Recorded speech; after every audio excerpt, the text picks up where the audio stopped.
Спасибо, Счастливо. Александр. Не за что, Алексей. Молодец, что заехал. Заезжайте еще. Заезжайте Будете еще. в Москве. Ну, не так часто, да. Будете в Москве, можете в Москве заезжать. Ну, в общем, тебе очень большая благодарность за то, что ты проделал, за то, что приютил, за то, что объяснил, показал и Не за рассказал. Не за что. Неописуемо тебе благодарен. Ну все, Всё. дальний путь домой. Давай. Спасибо. Хорошей дороги. Покажи им там все. Ладно.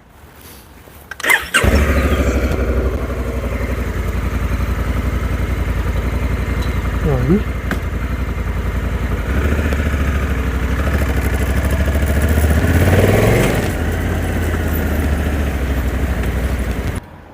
Я думаю, вы уже поняли, что сегодня новый день, 16-й. Я уже уехал с Ташкента, проехал границу, даже проехал на радостях первые 100 километров. Город Шымкент прошел, вот остановился на заправке. Honda тоже радуется, да не тому, что она уехала, а то, что она направляется в сторону дома и понюхала уже полбака бензина 95-го. А у меня вот небольшой перекус такой. Выглядит, конечно, это не очень, но очень вкусно. Это блинчики шоколадные с бананом внутри. И вот Саня залил мне горного чая. Очень вкусно.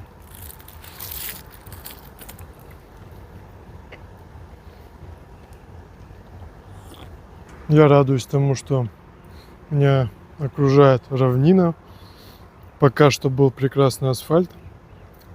Казахские дороги пока радуют. И ограничения тоже не как в Узбекистане, да, там 60 плюс-минус 5 километров. Это вообще, конечно, конец. И сейчас последние, наверное, вот эти холмики остаются на горизонте. И уже направляюсь в сторону Аральского моря. Ну и, возможно, уже будет равнина, поля.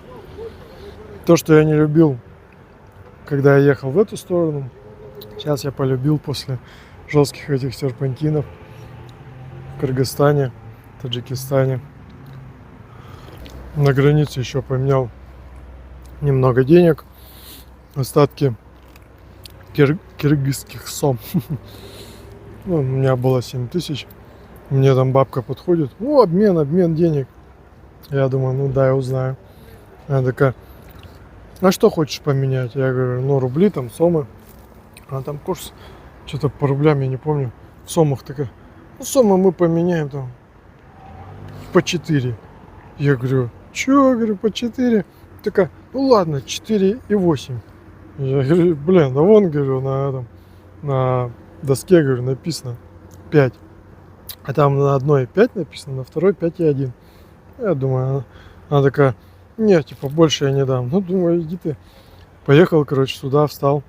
Не стал уже долго искать, потому что я в экипировке, жарко. Подхожу, одна такая, ну вот, типа, тоже там 4,8. Я говорю, не. Потом она такая, ну 5, типа. Я говорю, не. Я уже уходите, и мне вот говорят, типа, 5,2 курс. Ну, для сом, конечно, маловато, но думаю. И на том спасибо. Поменял.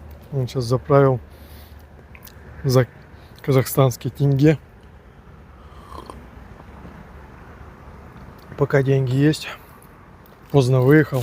Время уже к 3 доходит, наверное, если уже не 3. Да, 3:16, конечно.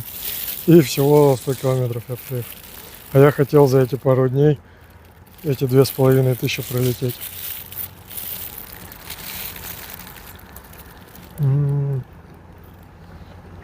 Божественные блинчики. Жалко, что их так мало. Надо доесть, чтобы в кофре каши не было.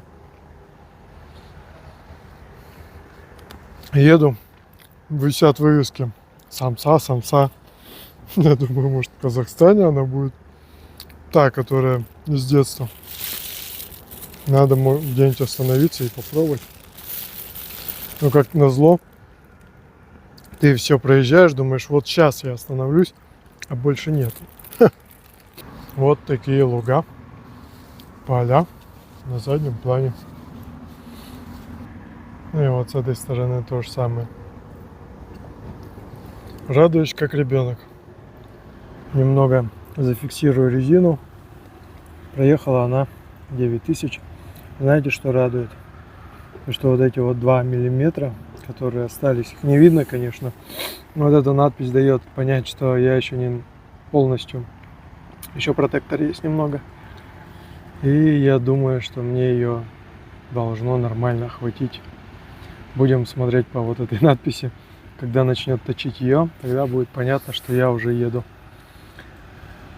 без протектора, чисто на баллоне. Цепь грязная вся, но я ее мазал еще до Ташкента. Пока нормально. Оставим. Это фиксация всех моих повреждений. Вот, смотрите. Вот так вот у меня едет держатель телефона, зарядник. Здесь я прицепил его резиночкой, потому что когда разгоняешься там под сотку, он начинает так подниматься. И вот как раз резиночка его фиксирует вот в этом положении. Ну, хотя я в телефон сейчас не смотрю, потому что я в основном через экран, Android Auto. Но все равно, а то он опрокидывался вот так вот сюда, так пел, и все, и шнур натягивал. А так все нормально. Вот такой вот у нас коняра кожаный.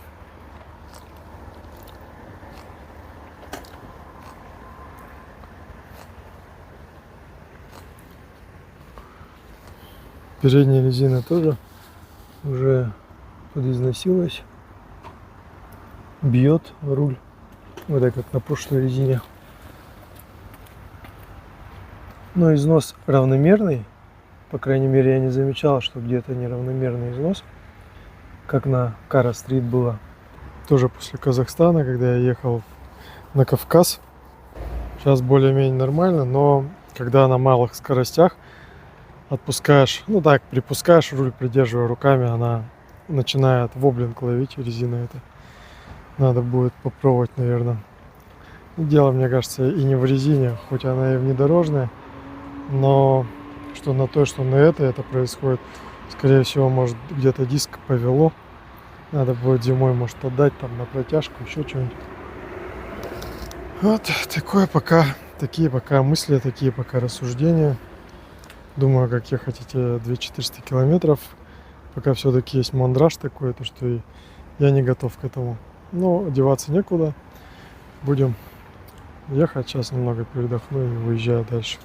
Будет следующее включение. Так, в Казахстане я был раз. В Кыргызстане был 2. В Таджикистане 3. В Таджикистане мы еще наступили на границу Китая 4. Потом я заехал в Узбекистан, это 5. А сейчас мы в Туркестане. Конечно, это не страна, но выглядит прикольно.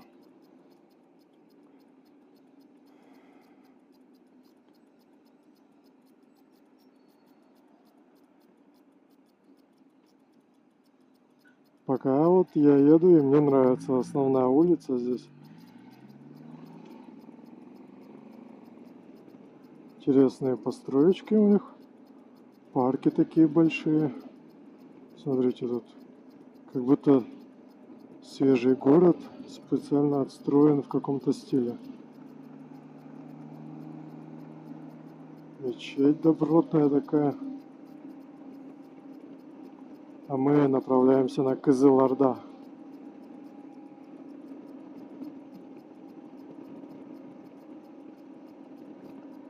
Памятники. Интересное место. Необычное.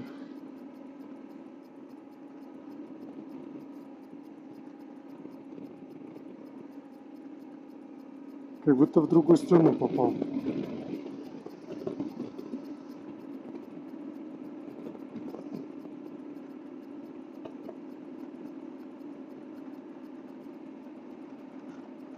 Как будто страна в стране.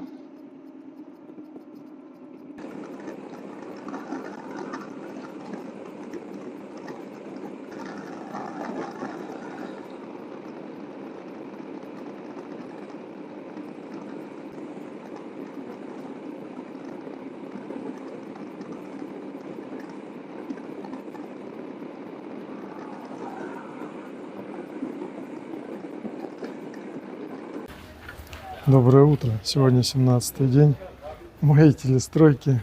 Я направляюсь в сторону Аральского моря. Ну, то, что от него осталось. Остановился вчера в гостинице Мируэрт. Город, сейчас бы вспомнить, Кызыл-Орда называется. Уже в темноте приехал сюда, ну, в сумерках таких. В общем, лег, спал, просыпаясь от шума какого-то непонятного. Думаю, что здесь происходит. А здесь, оказывается, весь рынок на улице сделали. Движения какие-то непонятные, крики, оры, плюс еще сигналят, блин, без конца. Вот такое вот движение. Все какими-то телегами бегают. Вот гостиница. Ну как гостиница, вы же знаете, что я экономлю по возможности. И это был хостел. Ну, часть, видимо, хостел, часть гостиницы. Сейчас хочу немного выпить чайку. Хотя с утра вроде не хава, но что-то хочется выпить немножко. И чая выпить, да. И сейчас собираемся и выезжаем. Посмотрим, что там с Байконуром, с морем. Ну и направляемся, как вы знаете, в сторону дома. Около 1900 километров осталось. Пока вроде все в штатном режиме. Так что до следующего включения. Попытка номер 2. Интересно, что меня ждет сейчас. Походу я от них буду сваливать. Приближательно, а ну иди сюда. Буду наглаживать каждого. Ну, кто-нибудь один смелый сюда ходи. Вообще я еду по этой дороге, их много, но вот тут вот прямо не у дороги я решил, думаю, не, надо тормозить. Блин, как-то мне боязно. Иди сюда. Давай. Верблюжина. Давай. Цыпа-цыпа, ну. Иди. Меченый. Сам подойдешь или что? Ничего себе, у них глаза такие мохнатые. Давно я вблизи не видел. Сейчас как харканет.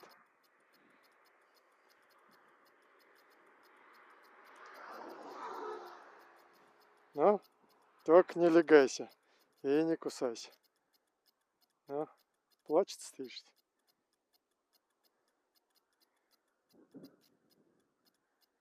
Он не знает, что делать. И я не знаю, что делать. Прикольно такое. Мохнач. Бирка на ухе. Ну, сюда подойдешь? Кусаться не будешь? Нет?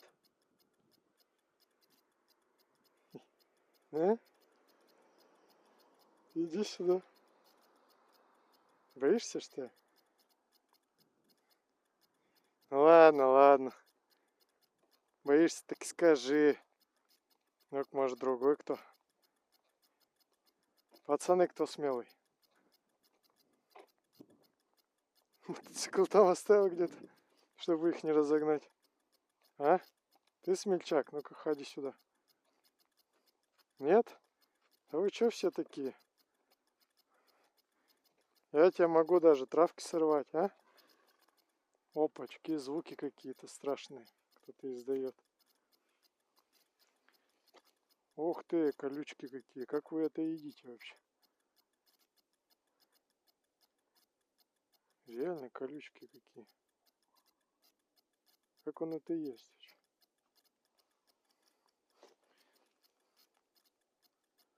Реально тут растения все с колючками.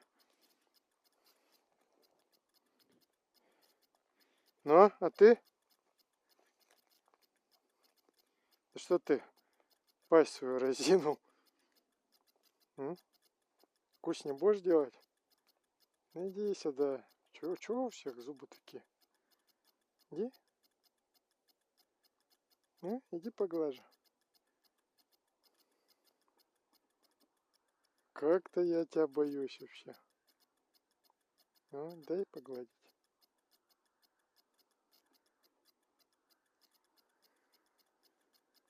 Блин, тут на подъем бежать, если что, от тебя. Дай поглажу. Дай погладить. Что-то ты рот раскрыл, мне это не нравится. Иди сюда. И дышишь ты как-то злобно. Эх, 20 сантиметров меня разделяло от верблюжатины. Сзади вон, видимо, метки стоят у них. Нифига себе, он вот эти колючки хавает вообще. Ну ладно, ладно, я понял. К вам надо... О, вот тот по-любому должен погладиться. Да? Потому что у тебя есть веревочка на башке. Значит, ты добряк. А, добряк.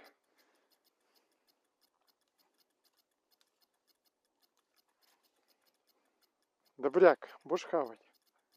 Ну на, я не знаю, ты это ешь, не ешь. Ну, пожалуйста, ну куда ты пошел? У тебя же веревочка даже есть, ёк-макарёк. Эх, ладно.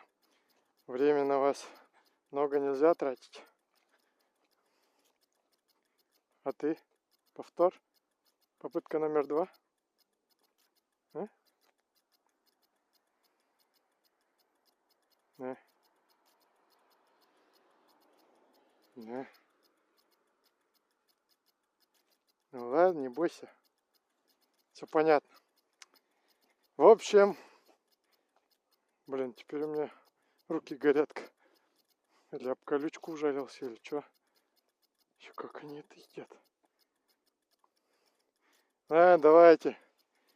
Не плакайте. Не обижайтесь. Я пошел. Попытка номер 2 тоже не увенчалась успехом.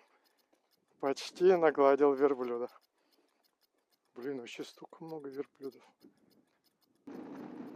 Населенный пункт в пустыне. По-другому я это назвать не могу. Тут, конечно, есть растительность, а почва один песок. Это вот недалеко от того места, где я видел верблюдов. Перед деревней вообще ничего не было. А во все стороны песочек.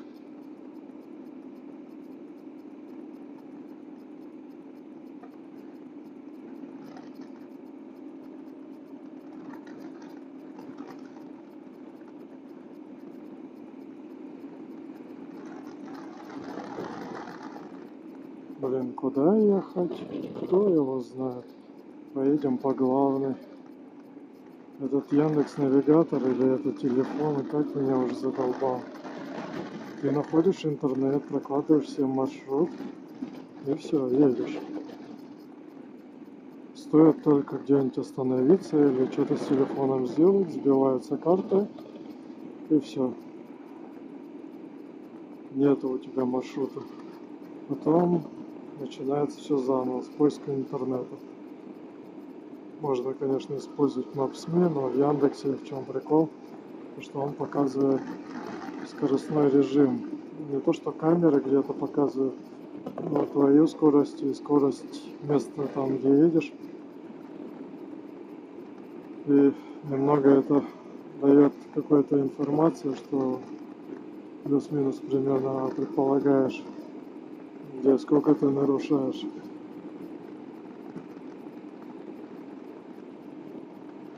Что бывает, знака нет, не заметил, проехал, а там уже 60. А он красным тебе сигнализирует, что ты едешь чуть быстрее.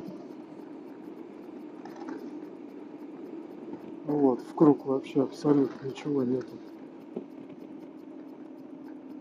Один песок. Вот, и куда мне сейчас ехать?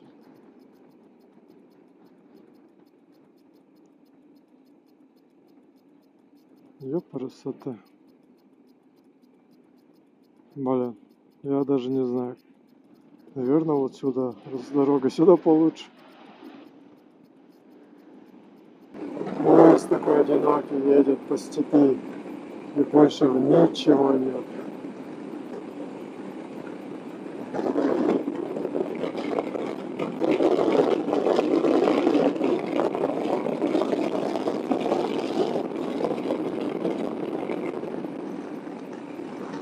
Видимо, мы сейчас поедем вот в ту сторону. Доезжаем до Байконура. Байконур с левой стороны остается.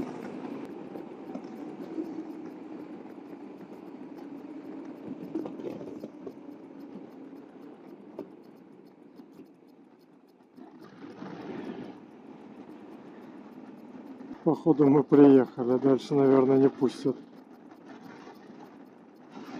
Конечно, размечтался, блин.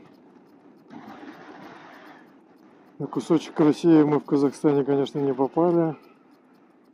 Ну, скорее всего, только мы вот это можем осмотреть. Ехал и немного не доехал. На посту охраны не пропустили, сказали, нельзя туда проезжать без пропуска с турфирмы. Или с турфирмы, или надо проезжать. И вот здесь есть только парк перед въездом. Можете осмотреть макеты, представленные здесь. Я так понимаю, с доски вот понятно, что это основано, скорее всего, в 2020 году. Вот, если вы приедете, увидите вот такие макеты. Протон, Зенит, Союз. Ну и спутник первый пущенный отсюда с Байконура. Земли. Ругаются дядьки, говорят, их снимать нельзя, мотоцикл здесь ставить нельзя, убирай туда, камеру отверни. В общем, путь проделан, а увидено в целом ничего.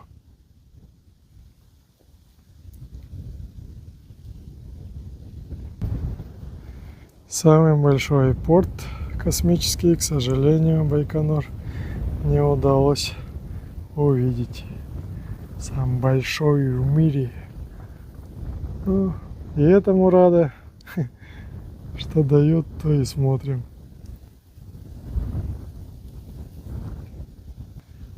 Имеются также плакаты, где история немного описана, из чего состоит, как работает. Ну а мы, раз пропуска не имеем, немного передохнем, сейчас заеду в сам населенный пункт Байконур, заправлюсь, потому что конь уже плачет без бензина. И поедем дальше. А то здесь такие площади большие, что лучше, как говорится, перебздеть, да, чем недобздеть. Сейчас, наверное, с экшн-камеры я снимать не буду, потому что я еду всю дорогу и пытаюсь вот так вот держать, короче, шлем, потому что все вот так вот сдувает назад. У меня одна уже сторона там накачана. Ветер то с одной стороны едешь полдороги, мотоцикл на бок, сам на бок так стараешься. Потом где-то такой затяжной поворот, и ветер меняется. И ты в другую сторону вот так вот едешь. В общем, что было в прошлом году, то в этом году повторяется. Надеюсь, саранча это не повторится. И в шлеме я вообще ни себя, ни вот когда я разговариваю, пытаюсь что-то записать, передать, я себя вообще не слышу. Там шум такой стоит ветра. И мотоцикл там едешь, ни музыки, ничего практически не слышно.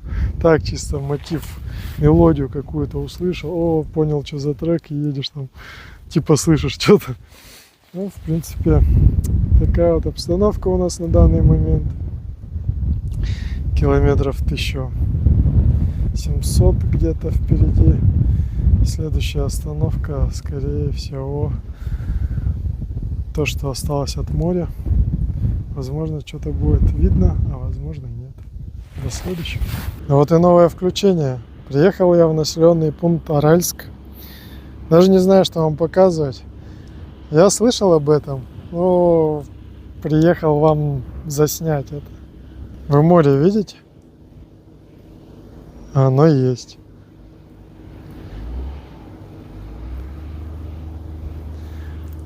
Оно отступило, как по моим сведениям, на 80 километров отсюда. Здесь раньше был порт.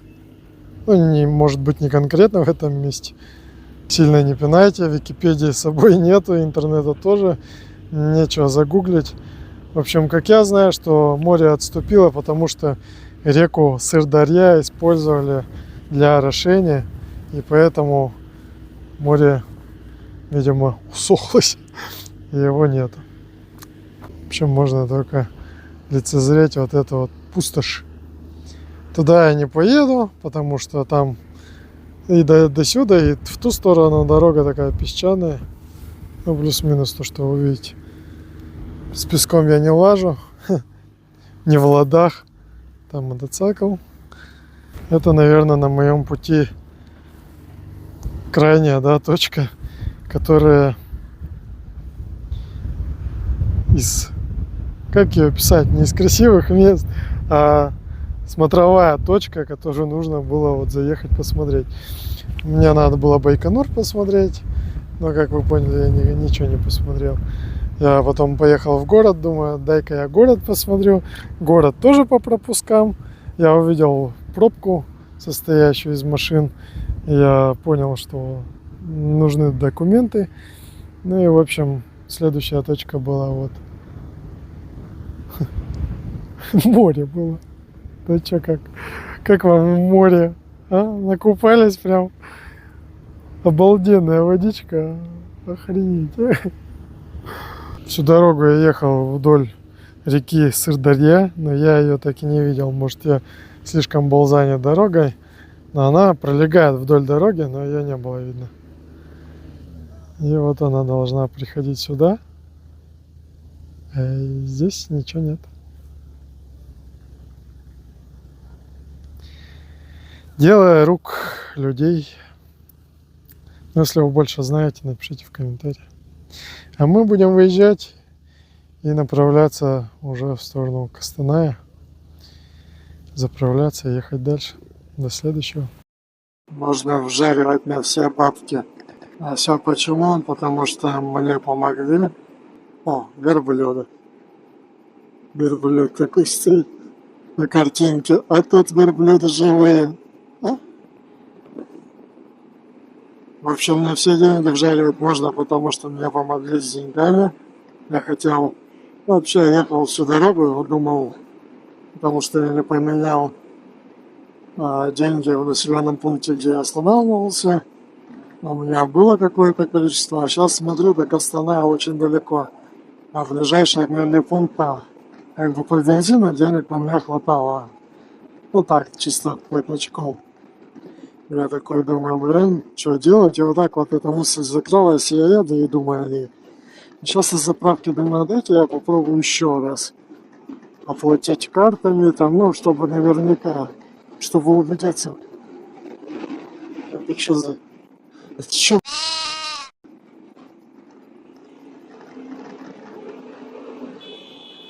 А че? Баран, бывает, как я водителя. В общем, хотел решить на заправке сначала оплатить своими любыми картами, попробовать. Ни одна не прокатила, как обычно. Ни Альфа, ни Телерк, ни Мир на телефоне. Мне женщина одна там говорит, которая работает, говорит, давай мне телефон, приложение там, российские рубли, я говорю, сейчас сама там все сделаю. Короче, я так понял, что она пыталась перекинуть себе на сотовую связь на свой номер казахстанской рублей с Альфа-банк. У меня, конечно же, там толком ничего не получилось. И пока мы это делали, там проявился мужчина. Я как бы уже у нескольких спрашивал. И там появился мужик на крузаке.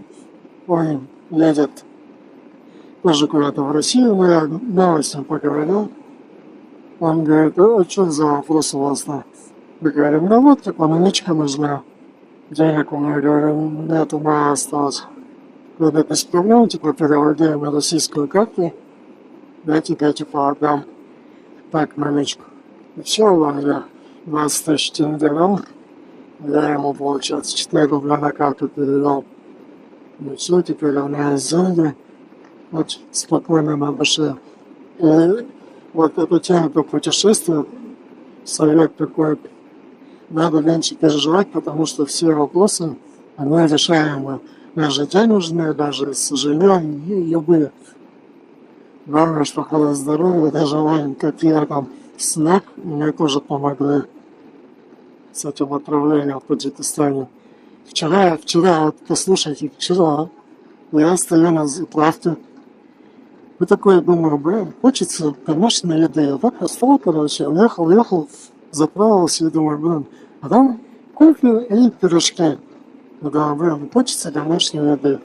Я стою, что-то там с мотоциклом копался, подъезжает автобус. Автобус с палатками какими-то, паломничество там какое-то у них по святым местам люди ездят. И я стою, никого не трогаю, ко мне одни подходят, вторые, третьи, там что-то спрашивают, фоткаются, еще что-то. И один мужик ко мне подходит, тоже разговариваюсь. Он спрашивает, откуда, куда, там, имена, там, что такое. Все заверяют на заправку, такой, покушать, купить еще что-нибудь. Ну, что-то про это заговорили. Он такой, ну да, говорит, женщины там что-то много едят. Типа мы, наверное, говорит, с кафе. Что они там набирают? Я такой, ну, неплохо, да, я говорю, я тоже, типа, полов. Ну, так, типа, ну, так, не в шутку, может, мысли свои вслух гласил. И все такое, сейчас, подожди. Уходят, короче, а у него, видимо, жена была вот на заправке там, на кассе. Все, такой, сейчас, подожди, ушел. Женщина выбегает, меня зовет, говорит, пойдем гулять. Я думаю, куда? Меня зовут, короче. Там у меня ведерко такое, меня, видимо, из кафешки это взяли. Я говорю, вот, разогрели, на, пожалуйста, кушай, к нам суп домашний, наверное. Я думаю, блин, как мысли могут так быстро материализоваться, а так помощь быстро приходит. Я как бы думал, но не всерьез это. А оно так вот все в жизнь воплощается. И как после этого можно говорить такие вещи. Вот с деньгами сейчас решился вопрос.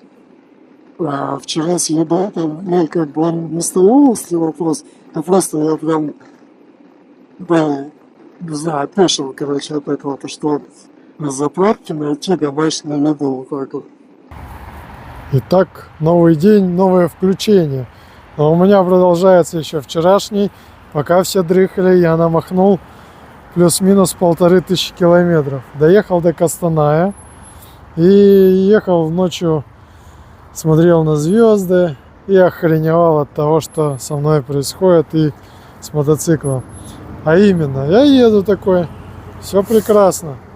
Начинает смеркаться, все такое, я так наслаждаюсь, еду, все нормально. Потом начинает холодать. Я такой, ну ладно, около 10 градусов. Напомню, вчера было 28-29 градусов. Я еду такой, ну 10, думаю, блин, капец как холодно. Дальше еду, около 7 градусов. Что думаю, совсем посвежело. Смотрю на датчик давления в шинах, а в шинах 5 градусов. Я думаю, да как 5 градусов в шинах, если там всегда теплее, чем в окружении. Потом на бортовой смотрю, 3 градуса. Ну так зябко стало, еду, уже вообще темнота, эти фуры, машины. Думаю, блин, что делать? В общем, дальше двигаюсь. Смотрю на обочину, что-то не то. Ну, у меня уже вот так колошматит, короче. Смотрю на обочину, а на обочине трава инеем покрыта. И самое предельное, что я видел, мой рекорд раньше был, да, 2 градуса, когда я ел мотоцикл новый, гнал с Краснодара в мае месяце, я вот по 2 градуса попадал. Но сегодня я видел на термометре -1 градус. Разница, да, 29 градусов в южной части и в северной -1. Как вам передать свои эмоции, которые меня одолевали всю ночь, когда я ехал и вот так вот трясся? Я вообще не знаю, как вам это все передать. Снег был бы, вот, я бы вам мог кинуть Еще сегодня с утра заехал вот в Костанай. Думаю, дай-ка я заеду какую-нибудь шаурму, поем, в кафе посижу. Но я не нашел. Было 6:30 время. И проезжал я Макдональдс. Думаю, дай туда заеду. Там с 7 часов только начинает работать внутренний зал. Я говорю, ну слушайте, извините, там все такое. Пустите меня вовнутрь погреться. Они на меня посмотрели, вот я в дождевике весь такой чумазый, грязный. Я говорю, я замерз, типа, покушайте, все такое. Они, нет, типа, в 7 часов только. Можете через полчаса, типа, подойти. Я говорю, а где есть еще что-нибудь? А мы не знаем, в Дубльгисе посмотрите. Потом в итоге мне какое-то кафе сказали, лимонад. Я говорю, что это? А мы не знаем, езжайте и смотрите, короче. Это вот такое отношение. Я поехал на заправку, заехал, поел, чай попил, отогрелся. У меня ноги замерзли, руки, да кого? Да я весь промерз, блин, -1 градус. Я могу сказать, что я ездил на ней и еще морознее, да, дни. Было максимально это 5 градусов, когда я ездил на ней, -5 градусов. Но извините меня, я был в зимнем комбинезоне. А сейчас я имею в виду, что вот в летней одежде ты едешь и -1 градус. Обалдеть. Короче, до границы осталось 4... до границы я, кстати, не знаю сколько. Километров 150, наверное. А до Тюмени осталось 450 километров. Видение только у нас туда, до Тюмени. Так вроде все нормально. Живой. Сердце колошматит. Спать надо, а не ехать всю ночь. Так, ну всем же интересно посмотреть, что стало с резиной. Ну вот я проехал на ней еще 1500. Надпись еще даже не закоцалась. Я думаю, на ней можно было катнуть еще Киргизию повторно. Я думал, я уже на проволоке буду ехать. Но в целом нет. В целом все в порядке. Так, цепь вас тоже интересует. Ну, цепь вот суховато немного. Но сейчас границу проеду, помажу. В целом конь в боевом состоянии. Заправлен. Еще у меня передняя резина начала изнашиваться так же, как и прошлые. Кого это интересует.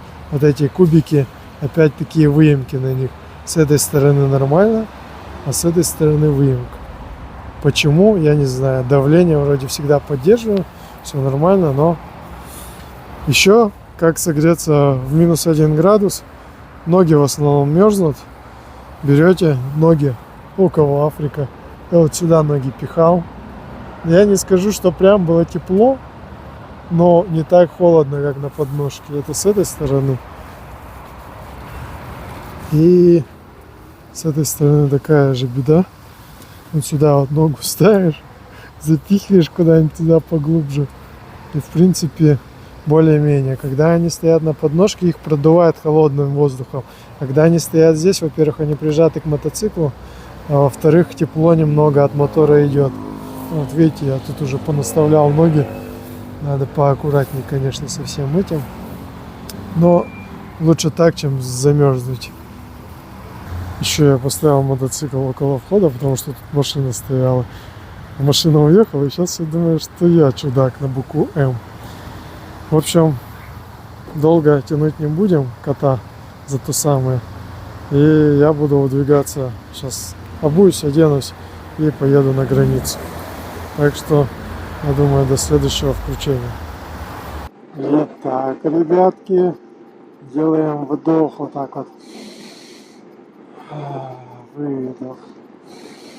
Вдох и выдох. Чем пахнет? А? А чем пахнет?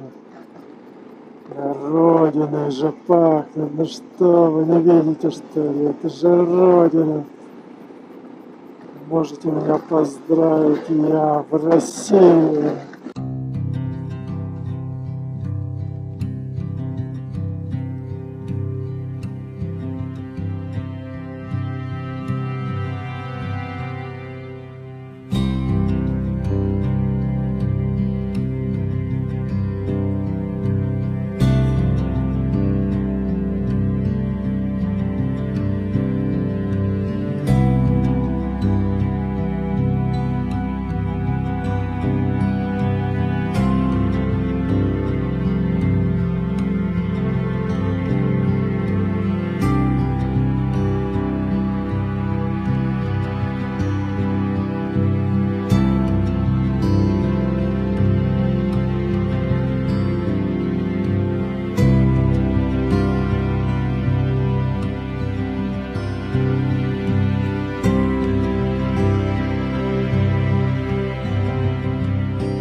Итак, на фоне уходящего солнца на нашем обычном месте мы готовы подвести итоги нашей поездки в Таджикистан.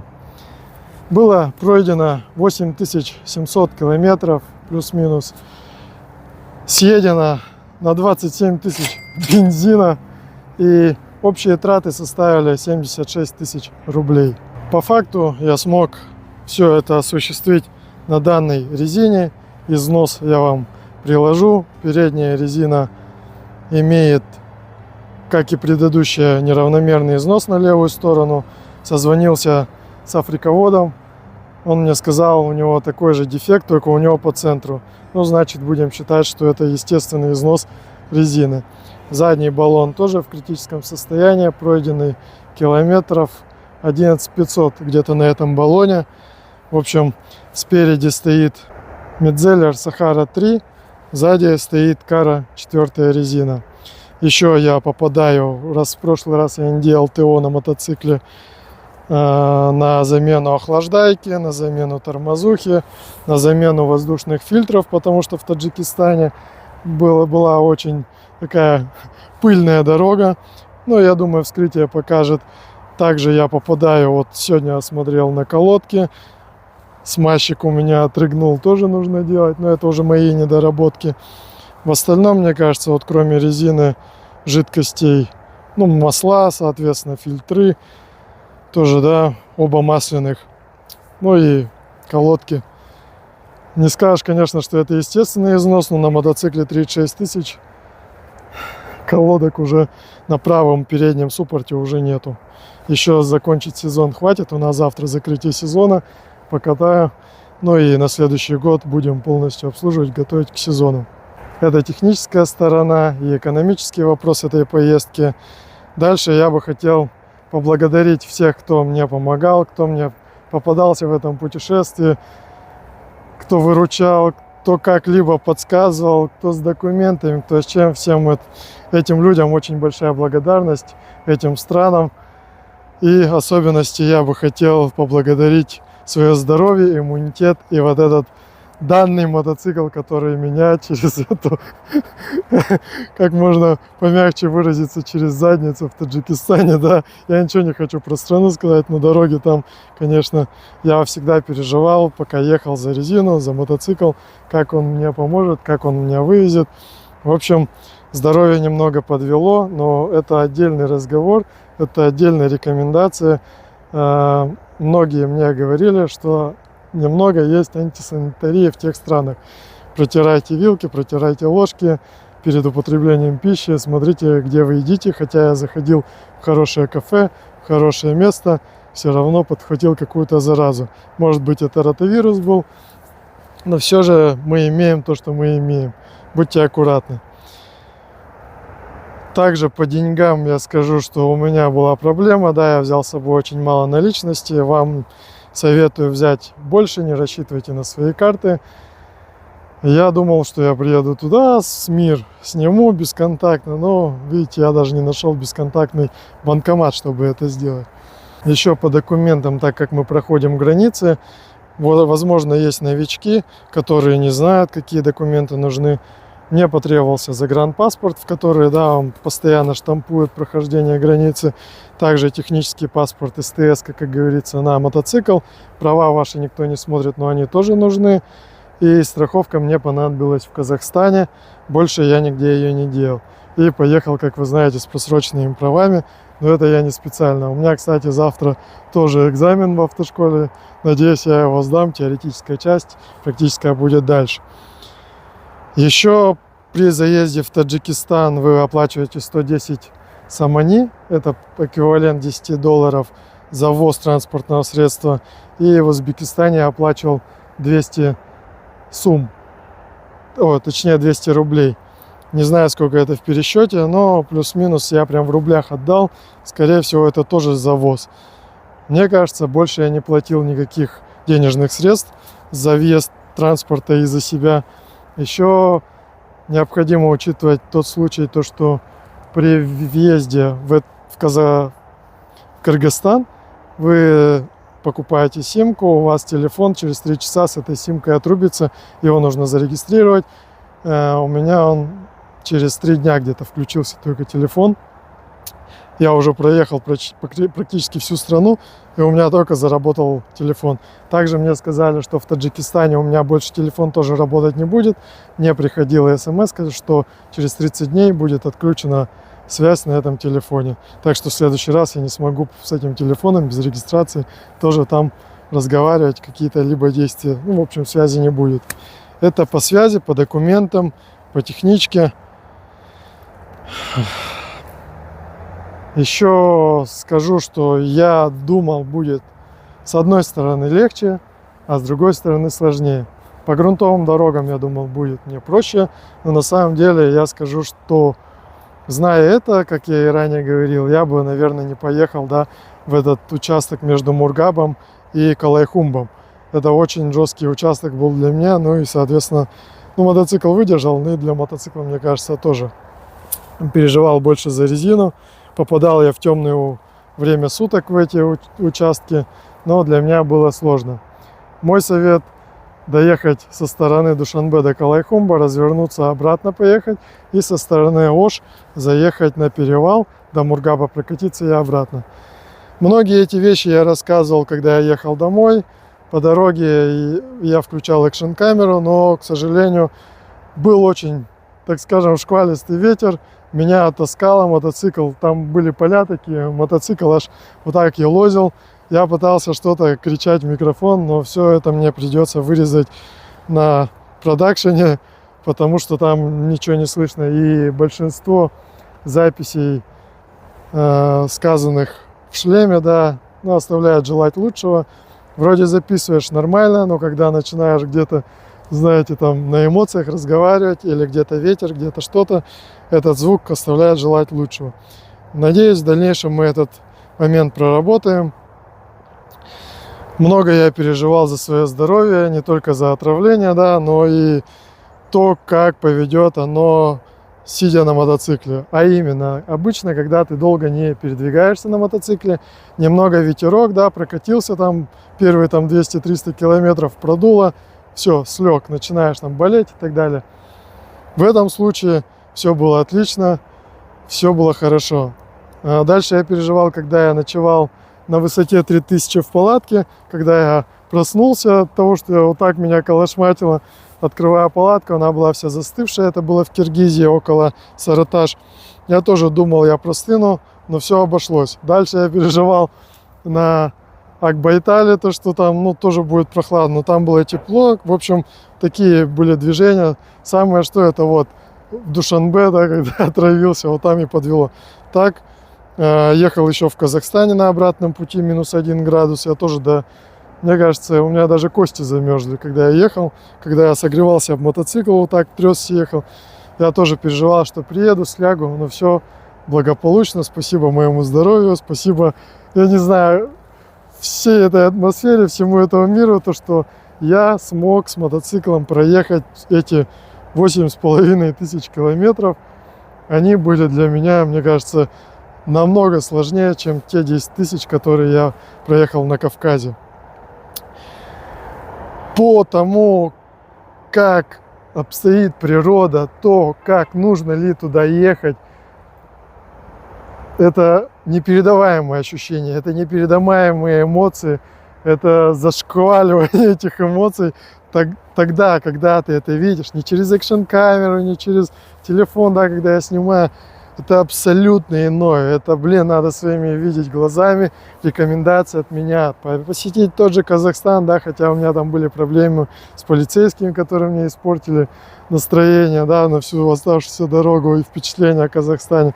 Понравился каньон, понравилось озеро. Также горы в Кыргызстане, они своеобразные, коричневые такие, холмы вот этим.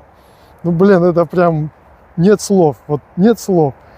А в Таджикистан ты когда заезжаешь, вот со стороны перевала, это нечто. Ты едешь по марсианскому этому пейзажу, безжизненные горы, потом ты проезжаешь Мургаб, начинается смена, постепенно появляется зелень на горах. Эти горы очень крутые, невероятно крутые. Где-то водопады, где-то вот останавливаешься, да, это необычное явление для меня. на дереве растут фрукты, ты такой, ни хрена себе фрукты, давай там гранат этот рвать, абрикос, яблоки. Яблоки, понятное дело, что и у нас растут, но они такие вкусные. Я вот привез сюда там, они, конечно, все побились, на них не было вида, но они были, блин, вкусные, и они давали свой какой-то шарм, то, что вот ты их взял с ветки, привез столько тысяч километров и попробовал. Но это прям, вот гранат у меня до сих пор лежит, и я не знаю пока, что с ним делать, но я думаю, придумаю. В общем, не смотрите, вот у меня со здоровьем, да, проблемы. Я ехал в Казахстане, у меня были вот эти, ну, как говорится, панические атаки. У меня были проблемы там с другой стороны со здоровьем. Я еду в темноте один, думаю, блин, да как так? Что со мной сейчас будет? Меня разделяю, да, там сначала 1000 километров, 2000, потом я уехал вообще на 5000 километров через 3 страны, мне бывало накрывало, я думаю, блин, да что мне делать, сейчас меня свернет тут, я здесь же лягу, короче. И вот, несмотря на это, я вам рекомендую, вот, никакие трудности, чтобы вас не останавливали, вы брали, неважно, там, есть у вас какие-то там средства, возможности, ну, конечно, да, там, без денег, без ничего у вас не получится, но имея там минимальные какие-то средства, я видел кучу людей на велосипедах, да, я говорю, что у вас там есть переночевать, они говорят, у нас тент только. Вот люди на велосипедах едут, я думаю, можно найти возможности, и мои рекомендации, съездите, посмотрите эти великолепные страны, с этой великолепной, чудесной природой, это от меня вам очень большая рекомендация съездить и своими глазами это увидеть. Хоть какие бы преграды вас не разделяли, осилить и через силу все это сделать. Ну и тут небольшое отступление, да, мне удалось не весь маршрут проехать. Во-первых, с проблемой с денежными, да, средствами. Спасибо Александру, что он выручил.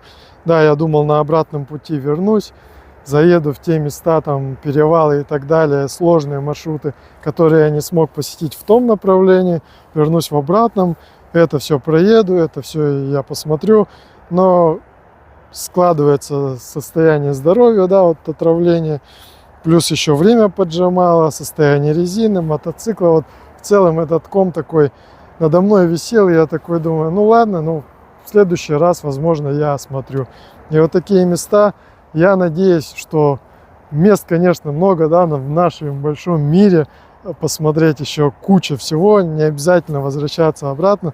Я думаю, в такие места, как Киргизия, возможно, Таджикистан, когда починят свои дороги, я вернусь и посмотрю еще раз на эту незабываемую, мне кажется, хотя у меня с памятью тоже проблема, но я надеюсь, что вот эта красота, вот это воспоминания будут со мной до конца моей жизни.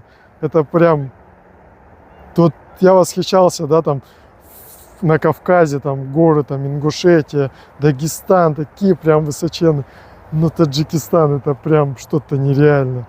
Это прям нереально, что ты едешь так, что это со мной происходит? Это я реально хожу здесь? Блин, ну реально, ты отвал башки. Вот. Я надеюсь, что у вас это получится. И у нас еще раз это получится, вернуться в те страны и еще раз прокатиться по этой обалденной природе, увидеть те места, которые мы не увидели, и, возможно, еще проехаться по тем же местам, где я был, потому что эти места можно посещать неоднократно. Я там задавал вот вопрос, а сколько нужно времени, чтобы кататься по этим местам и привыкнуть к ним? Вот сколько вот человек, который живет вот на такой равнине, да, не видя ничего такого, сколько нужно времени, чтобы привыкнуть к красоте этих гор и чтобы их не замечать, чтобы ехать вот так, как рутина, и все. Я не знаю просто. Мне кажется, надо жить там, чтобы и жить прям с детства, чтобы не замечать этого всего. И даже я всегда говорю, что здесь смотреть не на что, да, леса, поля, болото. Но проехав 8000, да, там вот эти по горам, приехав сюда, я еще так Да, вот пахнет родиной, наши леса, наши поля. И вот проехав через горы, познается все в сравнении.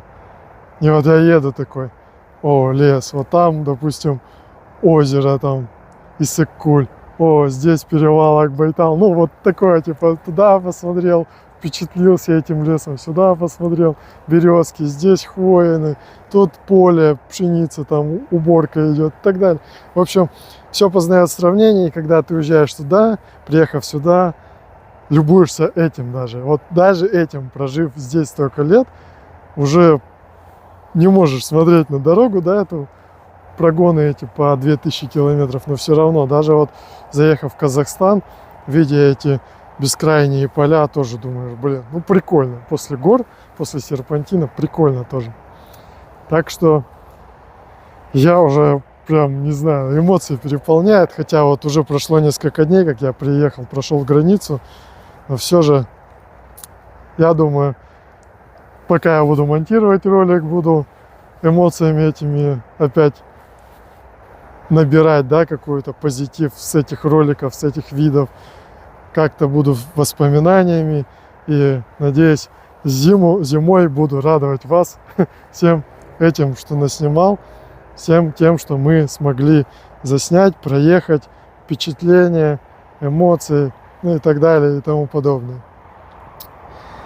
Я думаю, солнышко уже нас провожает. На этом заходящем солнышке мы с вами попрощаемся.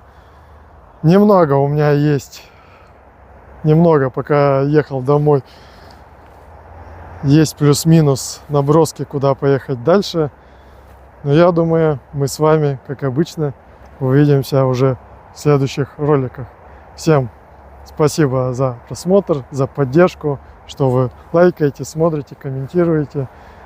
Кто так в жизни поддерживает, всем спасибо. Ну, на этом все. Пока.